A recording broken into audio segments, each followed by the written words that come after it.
আবাস যোজনা, বাংলা আবাস যোজনার টাকা কড়া নির্দেশ, রাজ্যের একটি কাজ না করলে টাকা পাওয়া যাবে না। মাননীয় মুখ্যমন্ত্রী মমতা বন্দ্যোপাধ্যায়ের উদ্যোগে রাজ্য সরকারের বাংলা আবাস যোজনার প্রথম কিস্তির 60,000 টাকাটি রিলিজ করে দিয়েছে এবং এক এক করে এক একটা জেলার যে বাংলা আবাস যোজনার বেনিফিশিয়ারি আছেন তাদের অ্যাকাউন্টে ক্রেডিট হয়ে যাচ্ছে। এরই মধ্যে একটি নতুন নির্দেশিকা রাজ্য সরকার জারি করলো। এটি না কমপ্লিট করলে আপনারা বাংলা আবাস যোজনার যে 60,000 টাকা সেটি থেকে আপনি বঞ্চিত হয়ে পড়বেন। তো এখনো পর্যন্ত বাংলা আবাস যোজনার প্রথম কিস্তির 60,000 টাকা না পেয়ে থাকলে লাস্ট পর্যন্ত ভিডিওটির সঙ্গে যুক্ত থাকবেন। আর ফার্স্ট টাইম যারা ভিজিট করেছেন এরকম নিত্য নতুন আপডেটেড ভিডিও ফ্রিতে রেগুলার পেতে চাইলে নিচের দিকে লাল রঙের সাবস্ক্রাইব বাটনটি ক্লিক করে একটি লাইক করে দেবেন। চলুন ডিটেলসে দেখে নেওয়া যাক।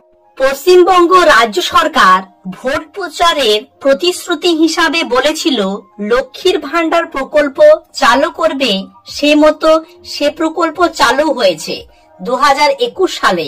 পরবর্তীতে লক্ষ্মীর ভান্ডারের টাকা বাড়ানো হয়েছে।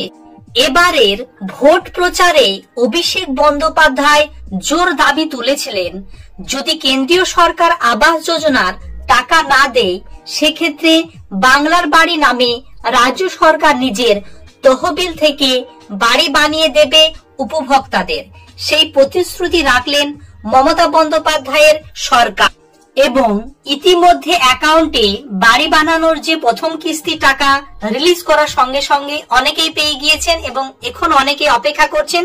তার আগে মাননীয় মুখ্যমন্ত্রী যে লাইভ স্পিচটি দিয়েছে তারপরে আপনাদের যে সমস্যা আছে সেটি সমাধান কি করবেন সেটি ডিটেলসে আলোচনা করে দেব।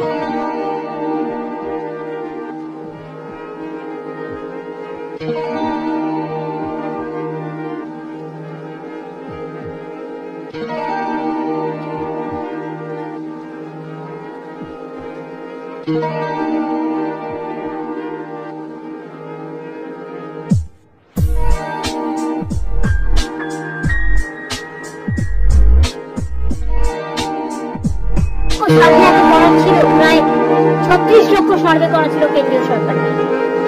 তার সত্ত্বেও আমরা 11 লক্ষ বাড়ি যেটা প্রথম লিস্টে ছিল তাদেরটা আবার সার্ভে করেছি এবং 27,000-এরও বেশি টিম 35 লক্ষ লোকের বাড়িতে গেছে। পিএম, এসপি, এসডিও, বিডিও, আইসি, ওসি সবার নজরদারিতে স্বচ্ছভাবে তালিকা প্রস্তুত করা হয়েছে এবং ড্রাফট লিস্ট পাবলিশ করে যদি কিছু থাকে সেটা দেখা হয়েছে। এটা দেখতে গিয়ে আমরা দেখেছি 28 লক্ষের বেশি যোগ্য বেনিফিশিয়ারি আমরা আইডেন্টিফাই করতে পেরেছি।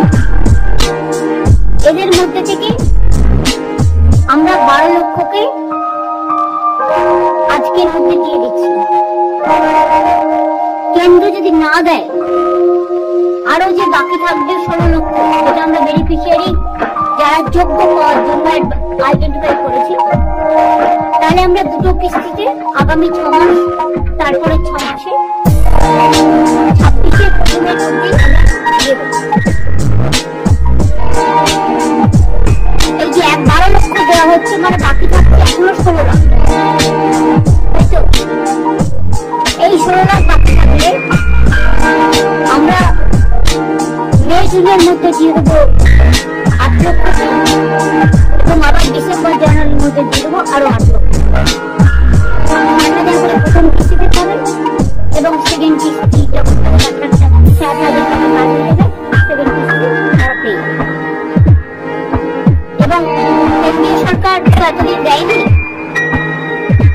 আমরা প্রায় 24,000 কোটি টাকা পাই পার মাসে। তা সত্ত্বেও যখন দেয়নি আমরা আমাদের কাজ মোটা কাপড় নিয়ে আমরা মানুষ, কিন্তু আমরা ভিক্ষি চাই না, আমাদের ন্যায্য অধিকার চাই। এটা মানুষের অধিকার।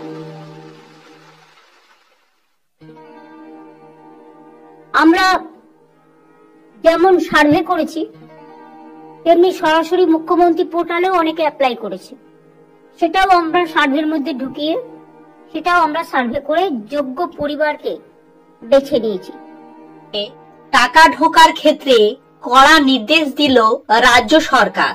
অ্যাকাউন্টের সাথে আধার লিংক না থাকলে টাকা অ্যাকাউন্টে আসবে না বলে সূত্র মারফত জানা যাচ্ছে। তো দর্শক বন্ধুরা বুঝতে পারছেন যে বাংলা আবাস যোজনা টাকাটি 17 ডিসেম্বর রিলিজ করে দিয়েছে রাজ্য সরকার। এক এক করে এক একটা জেলার যারা বেনিফিশিয়ারি আছে তাদের অ্যাকাউন্টে টাকাটি ঢুকতে শুরু হয়ে গিয়েছে এবং এই টাকাটি আপনাদের কত তারিখ পর্যন্ত ঢুকবে সেটাও এই ভিডিওটিতে আপনাদের ডিটেলস আলোচনা করে দিচ্ছি।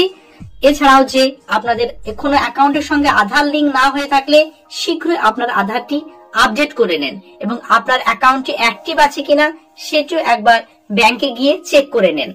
প্রশাসনিক আধিকারিকরা আশ্বাস দিয়েছেন তারপরে দিন অর্থাৎ 23 তারিখ থেকে ফের টাকা পাঠানোর কাজ জারি থাকবে এবং 31শে ডিসেম্বরের মধ্যে যোগ্য উপভোক্তাদের অ্যাকাউন্টে টাকা আসবে। যদি 31শে ডিসেম্বরের মধ্যে টাকা যোগ্য উপভোক্তাদের অ্যাকাউন্টে না আসে সেক্ষেত্রে সেই উপভোক্তা নিজস্ব বিডিও অফিসে যোগাযোগ করবে। তো দর্শক বন্ধুরা বুঝতে পারছেন আপনাদের ডিসেম্বর মাসটা পুরোটাই আপনাদের অ্যাকাউন্টে টাকা ঢুকবে এবং 31শে ডিসেম্বর পেরিয়ে গেলে কোনো কারণবশত আপনার অ্যাকাউন্টে টাকাটি না ক্রেডিট হলে নিকটবর্তী যে বিডিও অফিস আছে সেখানে গিয়ে আপনার সমস্যার কথা জানান এবং তারা সেখান থেকে কোনো কারণবশত আপনার টাকাটি আটকে গেলে তারা সেখান থেকে সমাধান করে দেবে। তো এখন বর্তমানে আপনার কাজ হচ্ছে আপনার অ্যাকাউন্টটি যে অ্যাকাউন্টে টাকাটি ঢুকবে সেই অ্যাকাউন্টটি অ্যাক্টিভ রাখা, ইকেওয়াইসি হয়েছে কিনা সেটি একবার চেক করে নেওয়া এবং না হয়ে থাকলে ইকেওয়াইসিটি কমপ্লিট করে নেবেন। তো দর্শক বন্ধুরা রাজ্য সরকার এবং কেন্দ্রীয় সরকারের নিত্য নতুন আপডেটেড ভিডিও ফ্রিতে রেগুলার পেতে চাইলে নিচে লাল রঙের সাবস্ক্রাইব বাটনটি ক্লিক করে একটি লাইক করে দেবেন এবং আপনাদের পরিচিত আত্মীয় স্বজনের কাছে হোয়াটসঅ্যাপ ফেসবুকে শেয়ার করে দেবেন। Thank you very much. See you next video.